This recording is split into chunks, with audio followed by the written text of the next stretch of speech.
Hello दोस्तों, मेरा नाम है प्राजिता और आपका अपू की पाठशाला और ई विद्यार्थी दोनों में बहुत बहुत स्वागत है।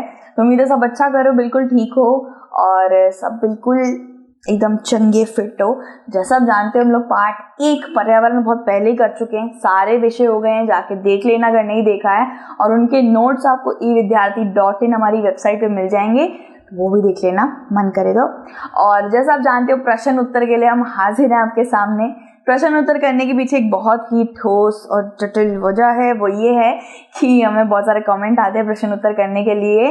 और जहाँ तक कि मेरा मानना है, मेरी अध्यापिका मुझे हमेशा बताती थी कि कोई अलग से कोई पाठ्य पुस्तक पढ़ने की कभी आपको ज़रूरत नहीं पड़ेगी। अगर आप सारे के सारे अपने मूल रूपी जो आपके पुस्तक है कक्षा के, उन्हें पढ़िए, उनके विषय अच्छे से पढ़ेंगे और उनके प्रश्न उत्तर एक तरीके से अभ्यास आपको करा देंगे बस। और आपको कोई ज़रूरत नहीं है किसी अलग से कोई पुस्तक खरीदने की जिसमें लिखा हो 100 अंक पाइए सिर्फ 2 दिन में, ये 3 क्वेश्चन, ये 3 प्रश्न उत्तर कर लीजिए, बस हो गया आपका काम तमाम।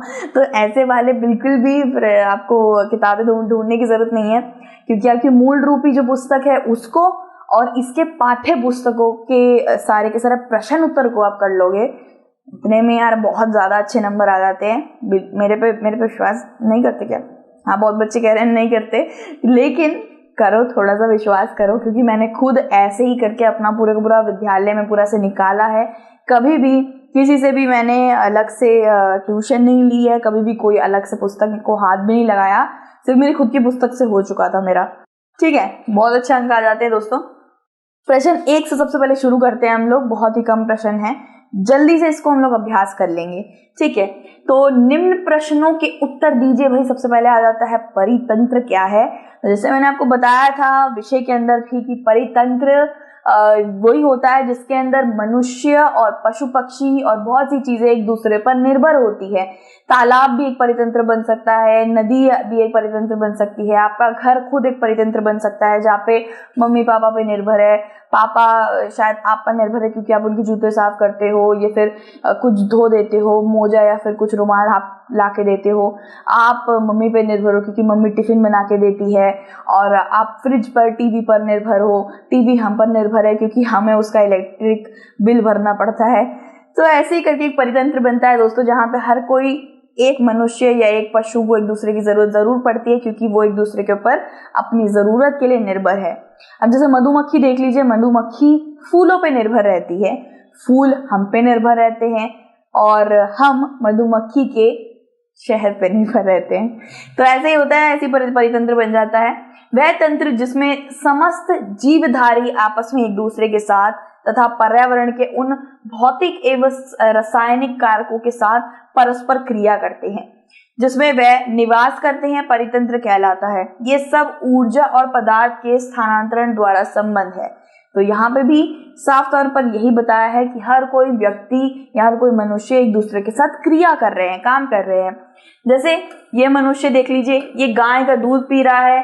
गाय क्या कर रही है? गाय घास चल के दूध बनाएगी, तो गाय घास पर निर्भर है, हम गाय के दूध पर निर्भर है। और ये लड़की देख लीजिए, ये लड़की ये फल खा रही है, पेड़ हो रहा है, लेकिन पेड़ भी कहीं ना कहीं हम पर निर्भर हो ही जाता है, क्योंकि हमें पेड़ को खाद देना होता है, बीज देने होते हैं, पानी देना होता है। और बकरी हो गई, भेड़ हो गई, इन सब के जो ऊपर की जो बाल होते हैं उससे कपड़े बन जाते हैं।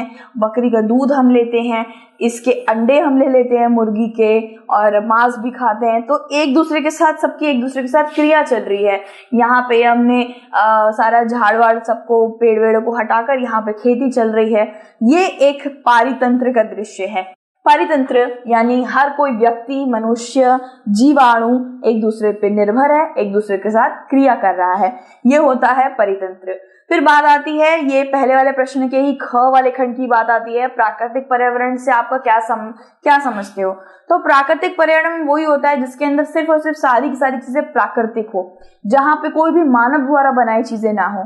प्राकृतिक यानी कि प्रकृति माँ या भगवान की देन है वो चीज, जैसे कि जीव जंतु हो गए, बड़े बड़े पेड़ हो गए, पर्वत श्रृंखलाएं हो गई, नीचे की जमीन हो गई, पानी हो गई, ये सब चीजें हमने नहीं बनाया है।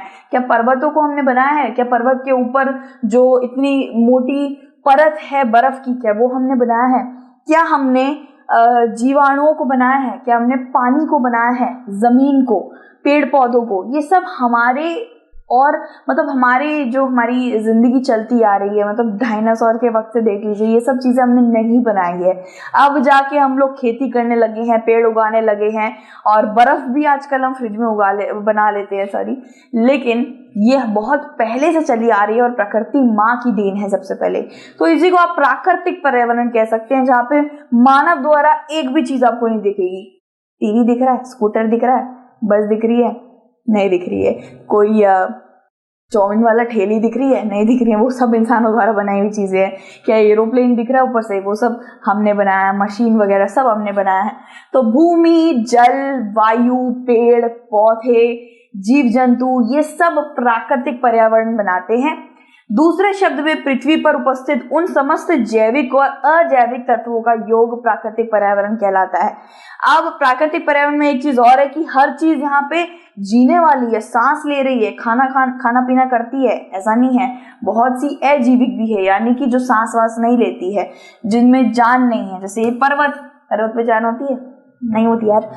और जीवाणु, इनमें जान होती है। तो ये सब एक साथ रहते हैं, लेकिन सब प्राकृतिक इन्वायरमेंट भी बोला जाता है, नेचुरल इन्वायरमेंट भी बोला जाता है इसको अंग्रेजी में। प्राकृतिक पर्यावरण इसी को कहते हैं। ग वाले में आ गए हैं दोस्तों, पर्यावरण के प्रमुख घटन कौन कौन से हैं? तो जानते हैं कौन कौन से घटन इसके प्रमुख है। प्राकृतिक घटन, खनिज, भूमि, पेड़ पौधे, पशु पक्षी, जलवायु, ये सब प्रकृति में आते हैं, पर्यावरण में आते हैं। ये सब सबसे ज्यादा देखने को आपको मिलेंगे। खनिज यानी कि पेट्रोल, यानी कि जो नीचे से भूमि से निकलता है, ये सब चीजें हमारे लिए बहुत ही ज्यादा आवश्यक है, प्रमुख है बहुत ज्यादा। ठीक है। मानव निर्मित घटक, यातायात के साधन, संचार के साधन, उद्योग, पार्क आदि, ये सब चीजें भी हमारे लिए आज के वक्त पे बहुत ही ज्यादा प्रमुख है, बहुत ज्यादा मूल रूपी है कि पार्क होना चाहिए, उद्यान होना चाहिए, बाग बगीचे होने चाहिए, परिवहन होना चाहिए, गाड़ी वगैरह ये सब होना चाहिए। तो देखिए, पर्यावरण में सिर्फ प्राकृतिक चीजें नहीं होती, मानव द्वारा बनाई हुई चीजें भी होती हैं। यहाँ पे सिर्फ पर्यावरण में पूछा गया कि पर्यावरण में क्या क्या चीजें होती है, तो मानव द्वारा चीजें भी हो सकती है, टेबल, चेयर, बाग बगान, उद्यान, पार्क वगैरह, ये सब हमारे द्वारा बनाई चीजें हैं और ये प्राकृतिक चीजें हैं। भूमि, पेड़ पौधे, पशु पक्षी वगैरह। तो पर्यावरण में हर तरीके की चीज होती है, एक जो मानवों ने बनाई है, मनुष्यों ने बनाई है, और दूसरी जो भगवान ने बनाई है, प्रकृति माँ ने बनाई है। ये दोनों ही पर्यावरण में रहते हैं। ठीक है। तो घ वाला करते हैं, मानव निर्मित पर्यावरण के 4 उदाहरण दीजिए। इंसानों द्वारा बनाई हुई क्या क्या चीजें हैं? तो भाई बहुत ही आसान है ये वाला। तो यातायात के साधन यानी कि गाड़ी, मोटरसाइकिल, एरोप्लेन, जहाज, ये सब हमने बनाया है, ठोक ठोक के चीजें बनाई है हमने, दिमाग लगा के।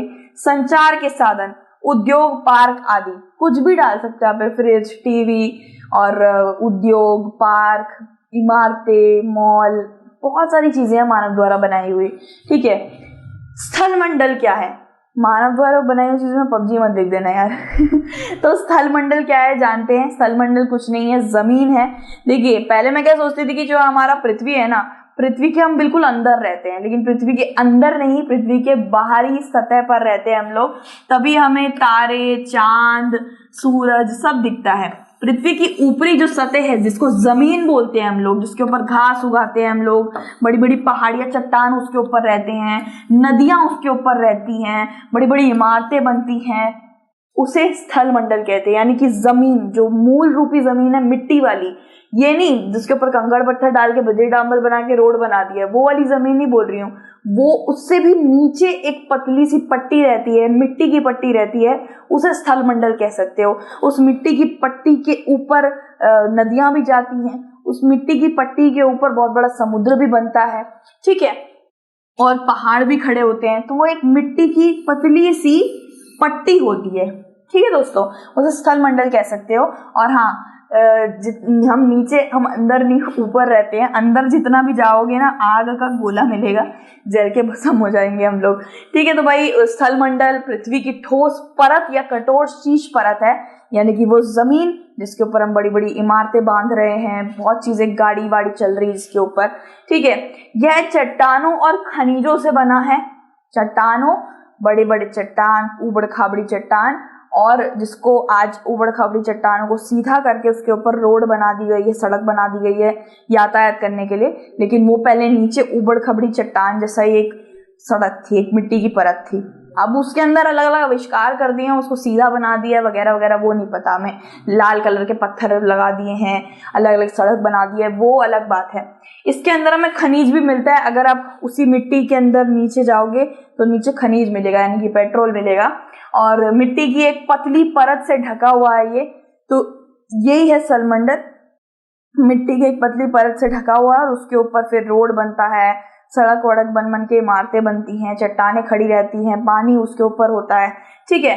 तो विभिन्न भूमि रूपों जैसे पहाड़, पठार, मैदान, घाटी आदि के साथ एक अनियमित सतह होता है। एक तरीके की सतह होती है जिसके ऊपर पहाड़, हर चीज ऊपर रह सकती है उसके, ठीक है।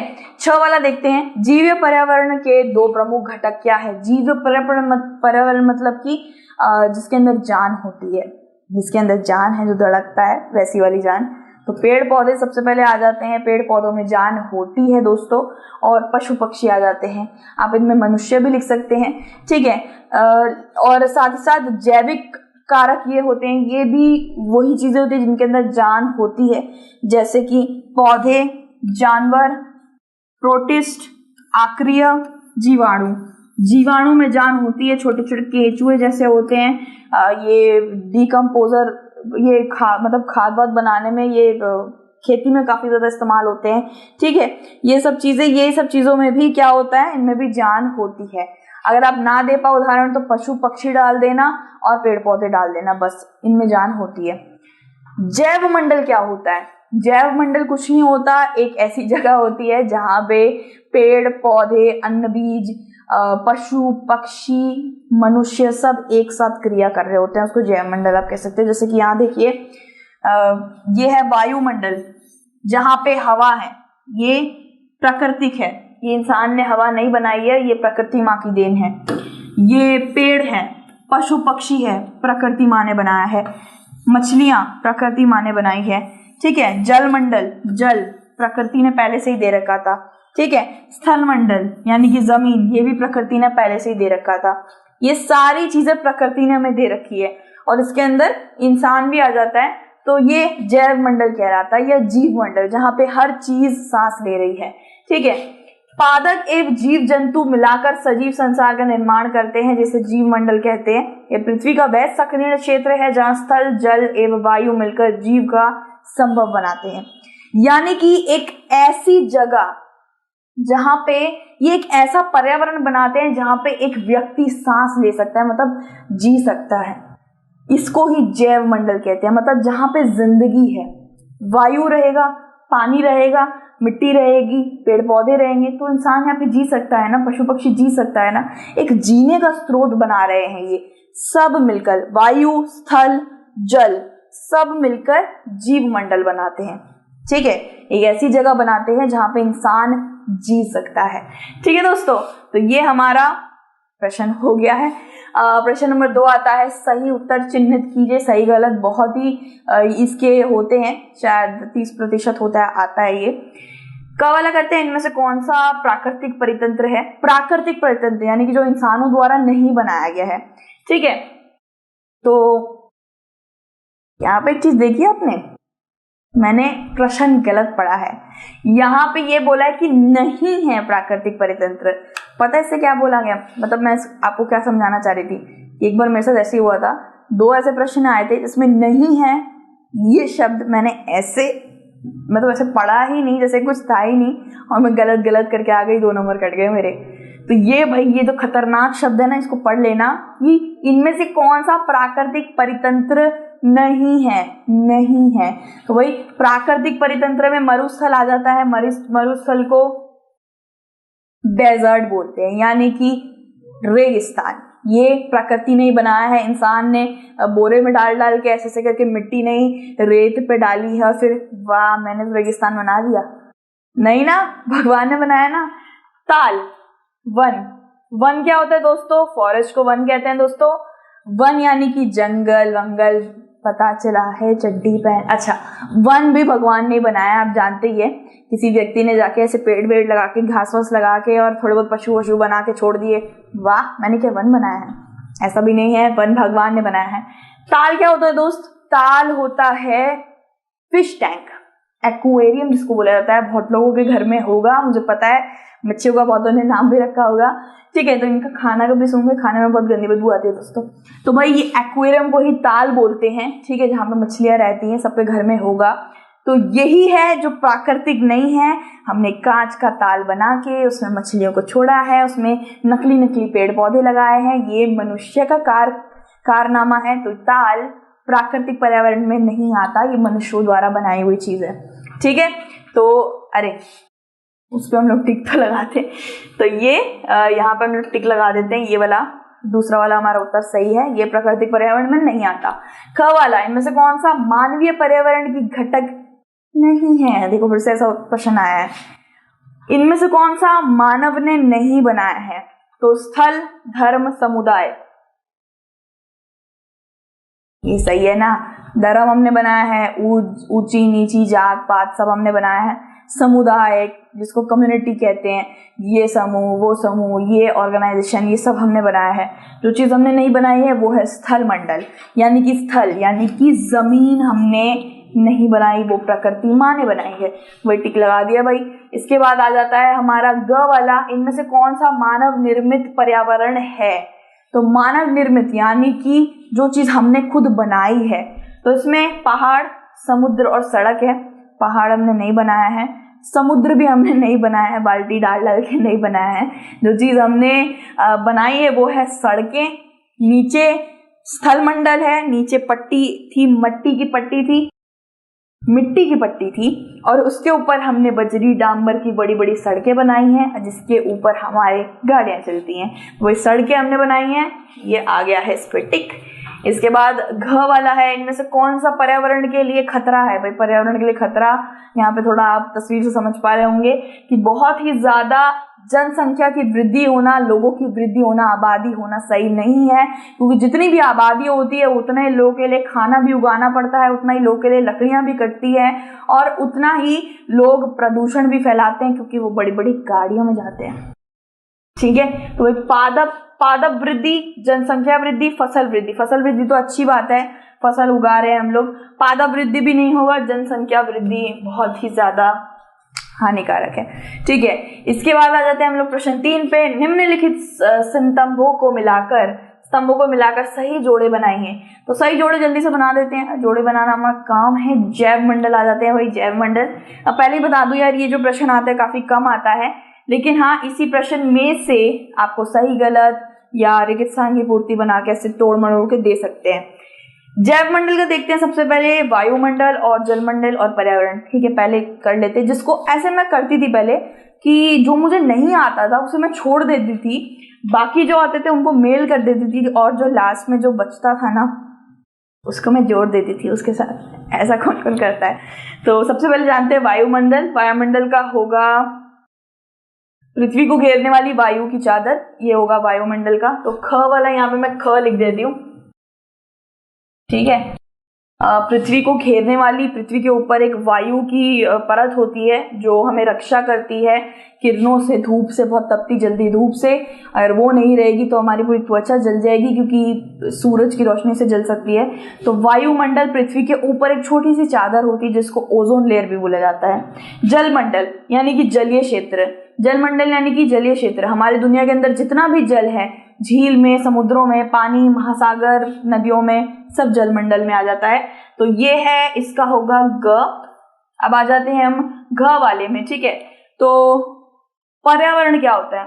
हमारे आसपास का क्षेत्र, हमारे आसपास जितनी भी चीजें हैं सब पर्यावरण कहलाती है। तो यहाँ पे घ लिख देते हैं। तो क्या बचा भाई? ये वाला बच गया ना हमारा, ये जैव मंडल का। जैव मंडल क्या है दोस्तों? वह सक्रिय क्षेत्र जहां पे स्थल मंडल, जहां पे जल, पानी, वायु पारस्परिक क्रिया करते हैं, यानी कि जल जो हमें जीवन दे सकता है, यानी कि हमें पानी दे सकता है। स्थल यानी कि जो हमें नीचे ज़मीन देता है, जिसके ऊपर हम चल सकते हैं, कुछ भी बना सकते हैं, उसके ऊपर इमारतें घर बना सकते हैं। और क्या है?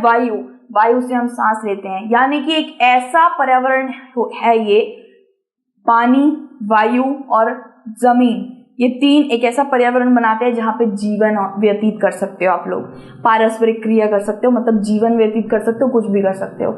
इसी को जैव मंडल कहते हैं, जहाँ पे वायु, जल और जमीन ये तीनों रहेंगे तो इंसान बच पाएगा।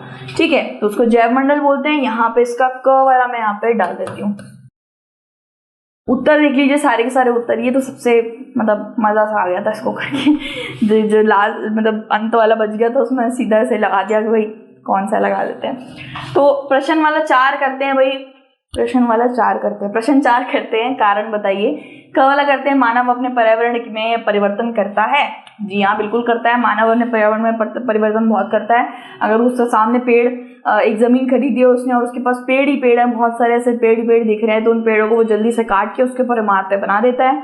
लोग कर दिया पर्यावरण में बदलाव, अपने लिए तो करा, अपनी जरूरत के लिए तो करा। खेती बाड़ी क्यों शुरू करी? खेती करने के लिए इंसान को भूख लगी, इंसान ने प्रकृति माँ को उजाड़ के, मतलब उस जमीन को उजाड़ के खेती शुरू करी। तो मतलब गलत तरीके से नहीं कह रही, करा है तो मैं बता रही हूँ बस।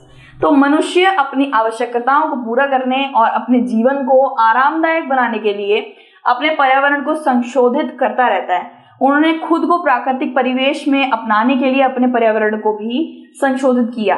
जैसे बाहर बहुत ठंड है तो आप घर के अंदर हीटर जरूर लगाओगे ना, या फिर आप अपने घर के अंदर ऐसी गर्माहट वाली चीज खाओगे पर्यावरण से बचने के लिए, मतलब पर्यावरण से उसके अंदर खुद को ढाप दोगे ना।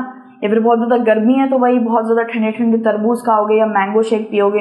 ठीक है, तो इंसान खुद को अपनी तरफ से एकदम ढाप सा लेता है पर्यावरण के अंदर कि पर्यावरण ऐसे हो रखा है तो मैं खुद को ऐसे कर लेता हूँ, या फिर प्रकृति को बदलता भी है कि मेरे सामने पेड़ पौधे इनको काट देता हूँ, ये क्या हो गया, पार्किंग के अंदर ये कहाँ से पौधा उग गया, उसको काट देता हूँ, यहाँ पे लगा देता हूँ गाड़ी। करते हैं ना, करते हैं। तो वही ख वाला करते हैं, ये कारण बताइए में। पौधे जीव जंतु एक दूसरे पर आश्रित हैं। जरूर, पौधे जीव जंतु सब हम लोग एक दूसरे पर आश्रित हैं। अगर जो मधुमक्खी होती है, मधुमक्खी फूलों पे आश्रित है, फूलों से रस निकाल के वो शहद बनाती है। हम शहद पे आश्रित है, आश्रित मतलब शहद, उसके ऊपर हम निर्भर है।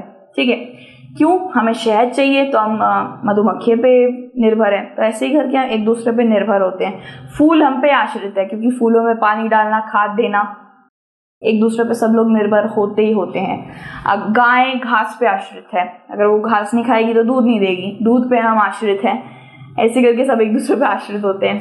सभी पेड़ पौधे जीव जंतु एवं मानव अपने आसपास के पर्यावरण पर आश्रित होते ही होते हैं।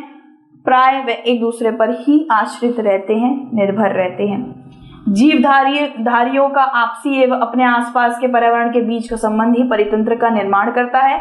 अधिक वर्षा वाले वन, घास स्थल, रेगिस्तान, पर्वत, झील, नदी, महासागर एवं छोटे से ताल का भी एक परितंत्र हो सकता है। तो यहाँ पे ही बताया है कि इंसान भले कहीं पे भी रह रहा हो, वो वहाँ के आसपास की चीज़ों को इस्तेमाल ज़रूर करता है। रेगिस्तान में शायद सोचते हैं लोग कि रेगिस्तान में नहीं रह सकते, लेकिन रेगिस्तान में भी रहा जा सकता है। लोग वहाँ के आसपास में जो सूखी सब्जियाँ उग रही होती है, बाजरा बहुत उगता है वहाँ पे, ठीक है, मिर्चियाँ उगती हैं बहुत ज़्यादा, सुखाते हैं उनको, बचा के रख देते हैं, ये सब चीज़ों पे वो आश्रित होते हैं और जानवर उन पर आश्रित होते हैं। ऐसे ऐसे करके एक परितंत्र बनता है जहाँ पे पशु पक्षी जीव जंतु हर कोई एक दूसरे पे अपने फायदे के लिए एक दूसरे का लाभ उठाता है। ठीक है, तो इसी को परितंत्र कहते हैं दोस्तों। जैसे एक छोटा सा उदाहरण आपको परितंत्र का समझा देती हूँ। ये एक तालाब है, ठीक है, तालाब के पास पेड़ है जिसके अंदर एक फल उग रहा है, मतलब बहुत सारे फल उग रहे हैं। यहाँ पे एक व्यक्ति रहता है, तालाब के अंदर मछलियां हैं और एक भालू रहता है यहाँ पे। तो हमने उसको ले लिया, जानवर को ले लिया, इंसान को ले लिया, समुद्र में रहने वाले जानवरों को ले लिया और पेड़ों को भी ले लिया। ऐसा ही होता है ना एक पर्यावरण, हमने तालाब का पर्यावरण लेते हैं। इसका परितंत्र क्या होगा? ये परितंत्र कहलाता है, मतलब कि जहाँ पे लोग एक दूसरे पर निर्भर है उसको परितंत्र कहते हैं। जो यहाँ पे इंसान रह रहा है वो निर्भर होगा मछलियों पे और फल पे। फल निर्भर होंगे इस पे, फल और पेड़ इंसान पे निर्भर होंगे क्योंकि वो उसको पानी दे रहा है। जो मछलियां हैं, मछलियां निर्भर होंगी तालाब के छोटे छोटे कीटाणुओं पे, जीवाणुओं पे, वो उसको खा के रह रही है। भालू निर्भर होगा किस पे? मछलियों पे। तो ऐसे करके एक दूसरे पे लोग निर्भर है और कैसे तैसे करके अपना जीवन चला रहे हैं। ठीक है, यहाँ पे एक और छोटा सा उदाहरण लेते हैं कि हम लोग कैसे करके पौधे, पेड़, इन सब पे निर्भर है, क्योंकि ये हमें सांस मतलब वायु प्रदान करते हैं, ऑक्सीजन बनाते हैं बंधु लोग। और हम लोग कैसे करके गाय पे निर्भर है, गाय घास खाती है, गाय घास पे निर्भर है, हम गाय पे निर्भर है क्योंकि गाय हमें दूध देती है। और ऐसे करके चलता जाता है भाई, ऐसे करके क्या बताएं, ऐसे करके चलता जाता है। हर कोई एक दूसरे पे निर्भर होता है। तो ये चीज़ हमने समझ ली है और सारे के सारे हमने प्रश्न उत्तर कर लिए हैं। तो जल्दी से जाके कुछ खा पी लो, मुझे पता है तब से वीडियो देख रहे हो, तो जाके जल्दी से कुछ खा पी लो और मज़े वज़े करो, क्योंकि आपने ये पाठ कर लिया है और इसके प्रश्न उत्तर भी कर लिया। कोई टेंशन लेने की बात ही नहीं है, तो ले लो टेंशन। तो भाई दूसरे पार्ट में हम लोग जल्दी से मिल लेंगे किसी और दिन। अभी आप अपना ध्यान रखो, टेक केयर और God bless you always. Bye.